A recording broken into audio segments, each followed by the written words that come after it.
Gentlemen, ladies, you have to grab your fear by the balls. You have to grab your fear by the balls.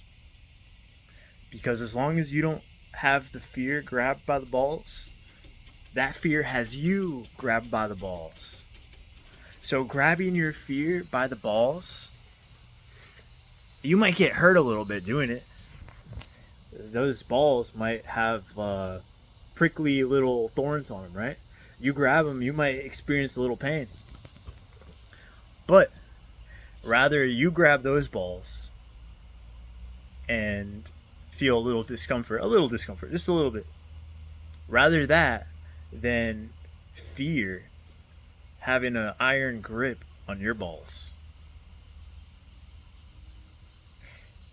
I like to use public speaking as an example because I used to have a very bad anxiety and fear of public speaking. It was horrible since I was a little kid.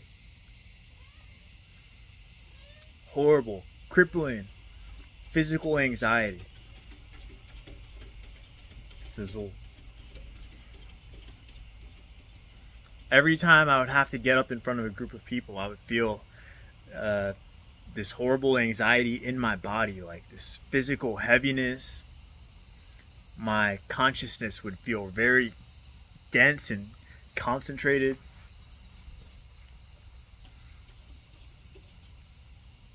I would feel pain in my stomach, trembly voice. And that fear, it wasn't just an anxiety of publicly speaking. Like, the more I contemplate it, it's really just a fear of being seen for who you are. So if you're scared to be seen for who you are, if you're scared to be your authentic self, first, that moves you from being in this heart, which is your authentic self, and operating from here where you're just flowing. It brings you from here up here. And now you're thinking, how do I have to be? You're analyzing and strategizing how you have to be. Playing this social game where you're trying to conform to a way of being in society. Or, for example, in school, at your job, like there's more expectations that you have to fill this role. So this like specific kind of role, especially like in the corporate world. Oh my God, people sacrifice their authentic selves left and right, almost all of them. So they play this role, and like just playing that role is anxiety inducing because you're not being real, you're playing a character. So with public speaking, for example, before you start doing it, like seeking it, before you start seeking doing that thing that you have fear of, it's like public speaking, this idea has this huge negative aura around it, this huge fear associated with public speaking, or fill it with whatever thing you're scared of, right? So you cower away from that thing. There's this object, public speaking. Every time you come near this object, you cower. It hurts you. You cower. You get small. So in your job or in school, you have to publicly speak. You have to present in a big meeting. Even though you have to do that because you need to do that to keep getting paid or to stay in school, you have to do it. But it's like you're getting held at gunpoint. So you're not really doing it because you want to do it. You're doing it because you have to. So you're scared. Then every time you do it, you're doing it because you don't want to. You're just scared, and it makes it worse. So to conquer that, you have to seek it. You have to seek it, and you have to do it yourself. You have to find opportunities to do that thing. So now, rather than that thing holding you by the balls, now you go out, you grab that thing, knowing that you might feel discomfort. You might feel anxiety.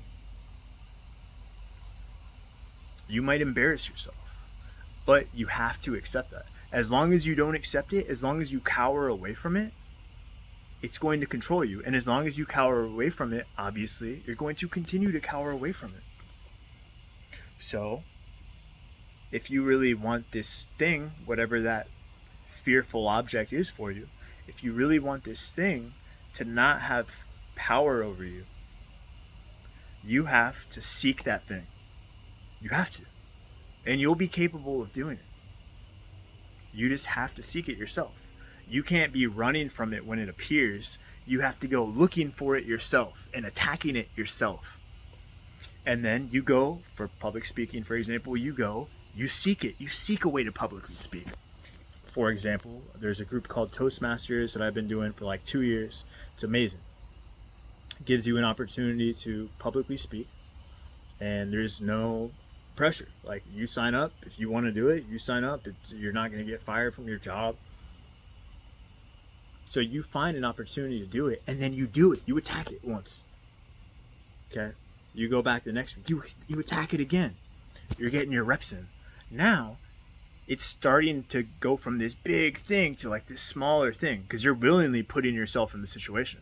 So if there are opportunities where you're willingly putting yourself into them, now when a situation arises that you didn't really want to do this, it just arises, it goes from being this big thing to this smaller thing.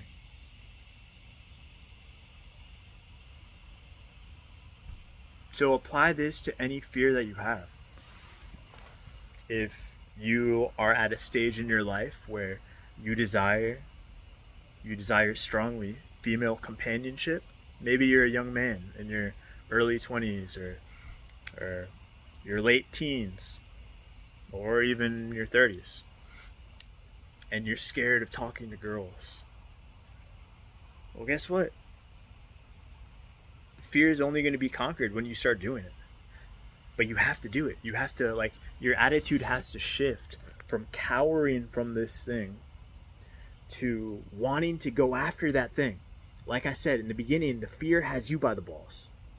And you can't do anything when it has you by the balls. You got to shift your perspective.